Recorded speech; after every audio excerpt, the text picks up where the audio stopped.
the great pretender or the real deal? Can an electric car truly deliver the raw emotions of a combustion engine? Or is it just a high-tech fantasy? Not exactly a boring-looking EV, is it? Muscly, aggressive, sexy. I love it. It's like a hot hatch on steroids. Quite accurate, in fact. 650 horsepower, 770 Newton meters of torque. Is it enough to convince you to keep on watching?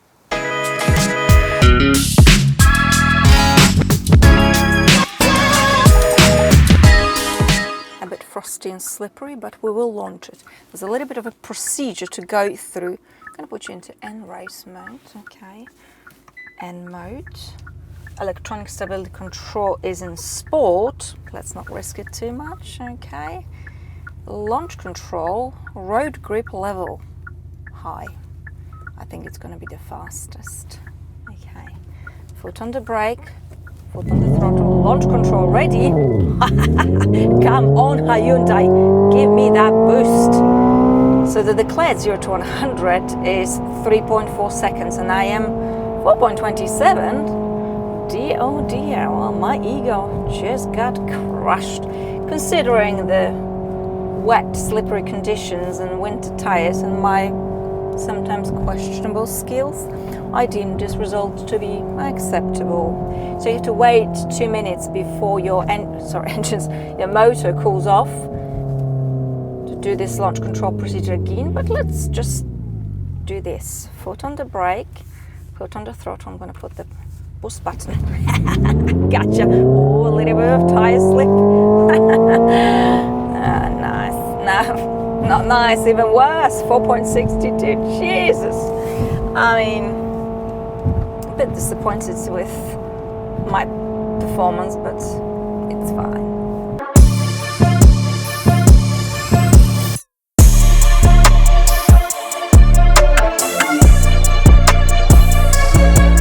The back seat, I've got plenty of knee room, decent headroom. Middle seat is actually alright because the floor here is completely flat. Now for a performance car, the back seat, they've done well. These are fantastic bucket seats, race-inspired bits and bobs, a lot of space, plenty of practicality. The materials are good, the finish is good, the range is not so good. But then again, think about it. We've got 650 horses available to us. It goes without saying that this car is going to be thirsty. I performed a reset about a week ago and I'm averaging 29.6 kilowatt hours per 100 kilometers. Wintertime, a combination of roads. I've pulled up my history and it actually never drops below 25. So let's do a quick calc. 84 is our battery divided by 30.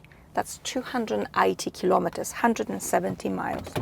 It's not a lot, but the good news is that it will charge from 10% to 80% in only 20 minutes. And you can pump 240 kilowatts.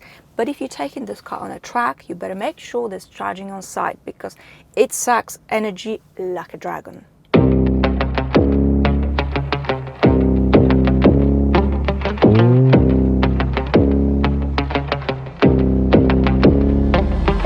So we do know that acceleration is simply nothing short of being absolutely brutal.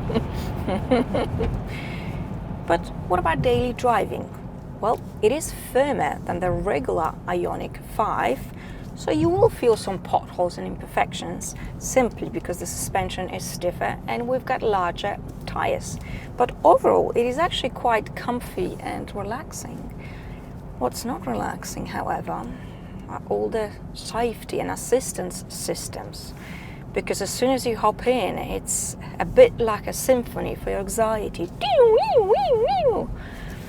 Jesus, so the way to deal with it is to simply deactivate it, but you've got to do it every single time you start the car. A bit of a faff, really. Anyway, maneuvering is good, so is the overall visibility and the cameras. So this is actually a very easy car to live with. The steering is quite heavy but very precise. I like that. It feels sporty. Now, speaking of heavy, we are a bit of a chubster, like all EVs. But this car manages to hide its timber relatively well. That is until you floor it around the corners. That's when the skirt is coming off.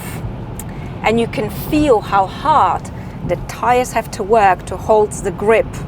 If it wasn't all-wheel drive, I reckon my arse would be flying and my teeth would be wrapped around this tree. Having said that, it does feel very rear biased and nifty, and without a hesitation, it is one of the best handling EVs on the market, next to BMW i5, for example, and much better than its sister car, which is Kia EV6 GT, which felt significantly heavier.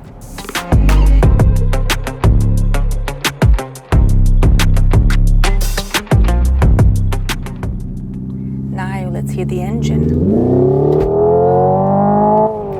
God almighty, I'm so cringe.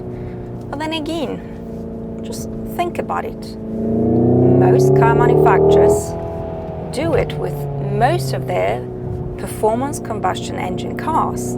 They all amplify the sound through the speakers. Of course, here it's a whole new level of fakery. The question is, can this replace the engine sound? No. I must draw a line. Can it be fun? Absolutely. Is it necessary? Probably not.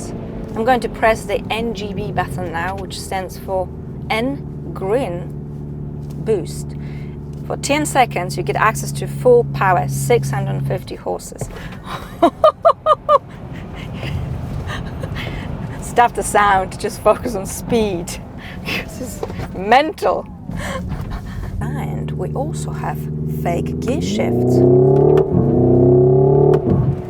In theory, it sounds interesting. In reality, it is not always accurate, especially if you want to hold your revs.